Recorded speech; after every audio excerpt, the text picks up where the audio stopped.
Test 1, 2. Chad, you hear me okay? Just give you 1 second. Give me the thumbs up, the TV guys, when you're ready. You ready, you guys?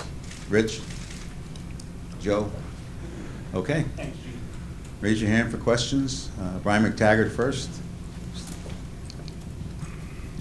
Morning, Dusty. Do you have a rotation beyond Verlander for this series? Verlander and Framber. Okay. Christie? With all the young managers across the league, what do you think about the fact that the 2 oldest managers in MLB are in the ALCS? Well, I just think that it's overplayed. You can't brag. Well, I can brag because I made it this far in age, but it has something to do with us, but mostly to do with your team, and the fact that our team trusts us. Our team's been here before, and makes for good press. And as a quick follow-up, in the time whenever you didn't have a job before you were hired by the Astros, were you ever worried that your age would hinder you to get another job? Probably. I wasn't worried. What can you do about it? You know what I mean? You worry about things that's out of your control. You can't hire yourself, and you didn't fire yourself. And so, I was out of a job 3 different times for 2 years at a time without even an offer, and I wasn't even that old yet. So, I've said in the past you look around the world, there's different kind of, discrimination. There's age, race, and there's sometimes gender, and sometimes intellectual. So there's all kind of things that you can think about, but it does no good to worry about them. Okay, Chandler, then Matt, front here. Dusty, how's Kendall Graveman doing, and do you envision him being on your ALCS roster? No, he's not doing. He has not improved, so we gotta take him off the roster. Okay, Matt Measel.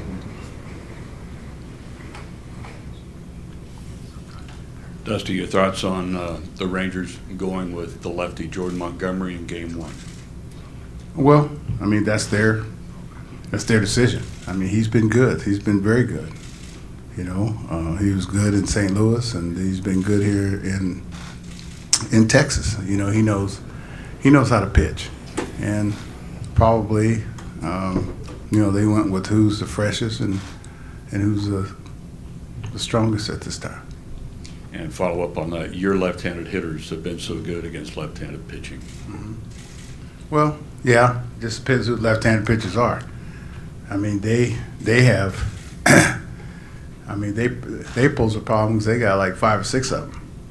You know what I mean? It's different when they have one and I can stack them back to back. But if they got 5 or 6 of them, then they can bring them in like 4th, 6th, 7th, 8th, or whenever. So they pose. That's a problem for anybody. Okay, go Adam, and then Adam over here. Dusty, the other night you told us, you realize it's the battle for Texas. You compared it to the shootout at the OK Corral. Yeah. Realizing you guys have your own business to worry about. Do you understand the significance of 2 Texas teams meeting for a trip to the ALCS? Do you understand why fans are making such a big deal about this? Well, I'm beginning to. And, in California, we were in the World Series, 2 teams, us and the Angels, battling for bragging rights in California. And so, but everything's big in Texas, and I've learned that since I've been here. Okay, Adam right here, and then Jeff Passan. From what you got to see of the Rangers' first 2 series, did anything stand out about the way that they pitched Tampa Bay and Baltimore? I didn't get a chance to watch them, because I was trying to get there on my own. They pitch well, and they can hit, and you have to try to break some of the momentum and try to keep them out of the big inning, because that's what they're very capable of. Is a big inning even with 2 outs. So you know, we just got to keep them out of, do the best they can to keep them out of the big inning, and then hopefully we have more big innings than they have. Okay, Jeff? Dusty, you guys are the only division winner left in the postseason. There's been a lot this week made of the layoff. What specifically allowed you guys to stay locked in during the layoff and come out and play the way you did in the division series? Well, I don't know. We stayed locked in during the layoff. The fact that we had to play up until the last day of the season to get in, I think that's even more important, you know, than the layoff. And I mean, you look at the Dodgers, you know, you look at the Braves. I mean, they clinched like 2 weeks prior to that, and they had a layoff. So that's, I mean, even though they were playing and winning, that's almost mentally 3 weeks to a month off. Do you like this format? Do you think this is the right format? I don't know, man. I just go on what I'm told. Nobody asks my opinion, and I don't have a vote. So, and I'm just a high-ranking employee that's coming to work. Okay, Brian McTaggart, Matt Kawahara, and then to the front here. How have you seen Brian Abreu evolve since you got here, and do you see him as a guy who could be a closer here in the near future with his stuff? Well, you know, don't christen the close yet. We still got time on Preston's contract. I mean, he has great stuff, but you can't. The setup man is actually a lot of times more important than the closer. You know, because that 8th inning, if you notice, in almost every game, this is when most teams stage their comeback. I don't know why, just what I've noticed in the 8th inning, something always happens. And before, Presley was the setup man prior to him being the closer. And they told me that he, most of the time, got most of the toughest duty in the middle of the order. So, you know, and it takes a certain mindset, and takes time sometimes. You want to rush people into roles or whatever it is. Sometimes you just got to take time and through natural evolution let things happen. But to answer your question, I've seen. I mean, when Brian Abreu first got here, you know, when I first got here during the COVID year, we sent him out. You know, like he wasn't. And then he came back, and you know, he didn't have the command and control that he has now, which is he's always had the stuff. But, you know, much like most young pitchers, it's about command and more than anything, and control, because a lot of them have the stuff. Okay, Matt Kawahara, and then the front, and then Christie, and then Matt Yellen. This is it. As you get ready for the Rangers now, Dusty, how do they look different than maybe the team that you played in early September at their place? Well, you know, last time we played them, you know, the third baseman was hurt. The right fielder got hurt during that series. Two of the big offensive guys. You know, they look basically the same. I mean, you go through hot and cold streaks and hot and cold periods, you know. And so right now, you know, they're hot and we're kind of hot. So, but we're getting hotter. So,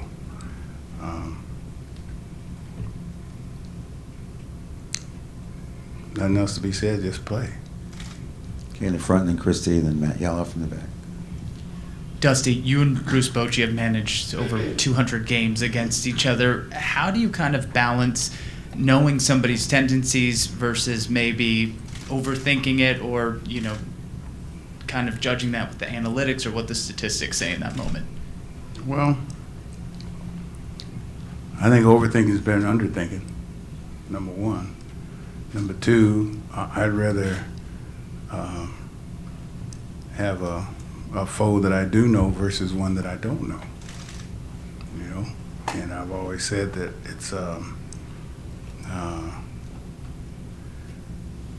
it's harder to manage against a person than it is against analytics or the computer. Because a lot of times the computer and analytics will tell you, just like we played Minnesota, that if you bring in a right-hander, they're going to change their whole lineup around early in the game. where a person might change only part of his lineup or try to do different things to, I respect Bruce. I don't know what our head-to-head record is, but he got a lot of brains in that head up there. Okay, Christy, Matt, and then Brian over here. Dusty, after dominating the series against the Rangers during the regular season, especially those last 3 games, is there anything that you think can carry over, or is it a No. clean slate? Clean slate. Depends, like I said, on how your pitching is, how their pitching is. I've been on teams that went to the playoffs and beat the other team a whole bunch, and then they beat us. I was on a team, I think the Phillies beat us like, 10 out of 12, and then we swept them back in the day. I mean, so you can use it, but it really doesn't do much good. Just time for 2 more, Matt, and then Brian over here. Dusty, when you played against Bochy, can you recall meeting him, and did you guys have any kind of relationship back in the 70s, say? No. I mean, I knew him from the other side. I didn't know him very well. I got to know him better when I managed against him. And I got to know him a lot better when, him and Sutcliffe, my former teammate, was close to both of us. And I got to know him even better in San Francisco when Brian Sabian, who's the general manager for both of us at different times. And I got to know him when him and Sutcliffe and Huey Lewis would call me when they were together hanging someplace. So, I got to know him more as a manager than a player. Okay, last one, Brian over here. Dusty, how much of your managing style is analytics and how much of it is just going off of experience with you being, a manager and being a former player? All of the above. Sometimes I use my experience as a player. Sometimes I use my experience from some managers that I've had, some how to be and some how not to be at certain times. And I try to combine, the things from my dad, from past coaches, from guys in the Negro League that have taught me coming up, and also the analytics that wasn't called analytics back in my day. I've always used numbers. When I had my stroke 13 years ago, what was most alarming to me is that I couldn't recall numbers, and what really was when I was in Cincinnati. And so I've always liked numbers. I don't use MapQuest unless I'm lost. I memorize phone numbers, you know what I mean, or at least area codes or prefixes in order to stay sharp. You know what I mean? So you stop using your brain. I know not a lot of people at my age, and bless you, a lot of people my age have quit using their brain and end up with dementia or Alzheimer's, like some of my family members have. So therefore, I made a conscientious effort to try to stay sharp as I can.